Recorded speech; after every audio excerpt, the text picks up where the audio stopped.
Everyone called Dr. Miller a fool when he risked his entire career for a patient who couldn't pay a single cent. The hospital board screamed at him. The director called him a liability. They told him that a hospital is a business, not a charity. But 20 years later, when Dr. Miller was the one lying on the operating table with no hope left, the world found out that some debts are not paid in gold. They are paid in life. The story begins on a stormy night in the winter of 2005. Dr. Thomas Miller was the head of cardiac surgery at the city's most expensive private hospital. He was known for his steady hands and his unshakable heart. But that night, his heart was tested. A mother rushed into the emergency room, clutching her 7-year-old son, Toby. His boy was blue. His heart was failing. He needed an immediate, highly expensive surgery to survive. The hospital director, a man named Mr. Sterling, intercepted the mother before she could reach the operating room. He looked at her tattered clothes and her empty wallet. He told her that without a $50,000 deposit, the hospital couldn't touch the boy.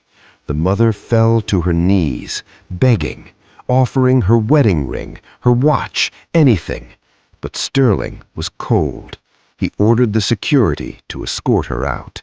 Dr. Miller stood in the hallway, watching the scene. He knew the rules. He knew that performing an unauthorized surgery was grounds for immediate termination. But as he looked at Toby's fading eyes, he didn't see a liability. He saw a child. He pushed past the director, grabbed the gurney, and shouted for the nurses to prep the operating room. Mr. Sterling was purple with rage.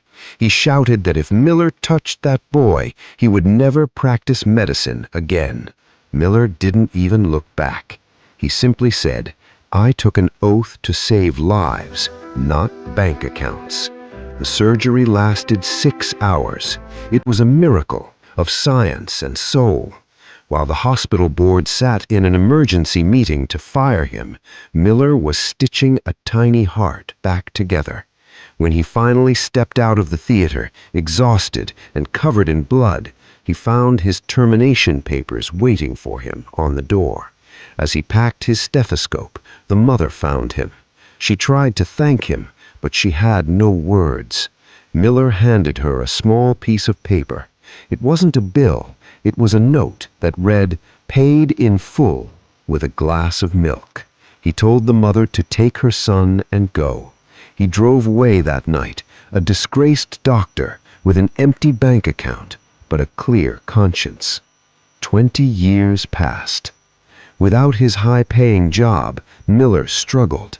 He spent the next 2 decades working in small, remote clinics, serving the poor for almost nothing.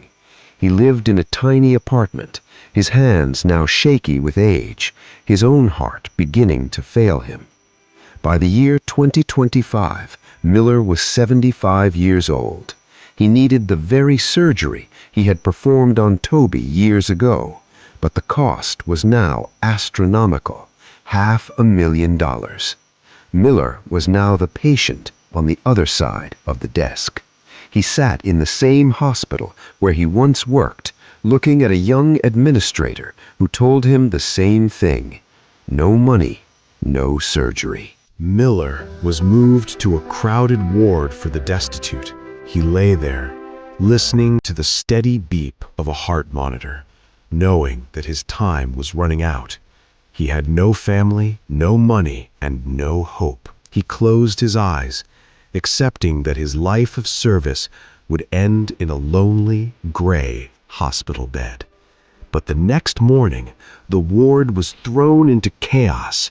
The hospital's new chief of surgery, a man considered the best heart surgeon in the world, had personally requested to see the patient in bed 42. The surgeon walked in, ignored the staff, and ordered Miller to be moved to the VIP suite immediately. The surgery was a masterpiece.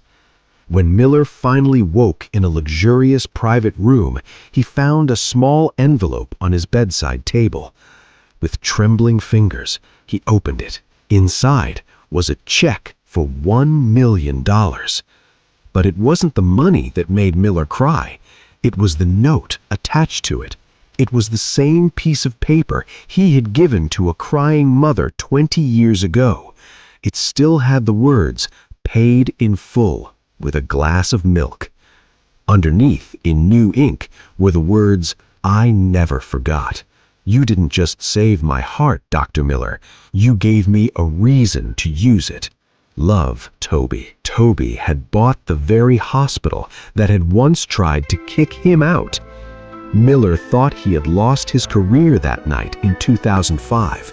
He didn't know he was actually saving his own life 20 years in the future. They say that kindness is a seed planted in the dark. You might not see it grow, and you might not be there when it blooms. But one day, that seed will have become a tree, and its branches will be the only thing that saves you from the storm.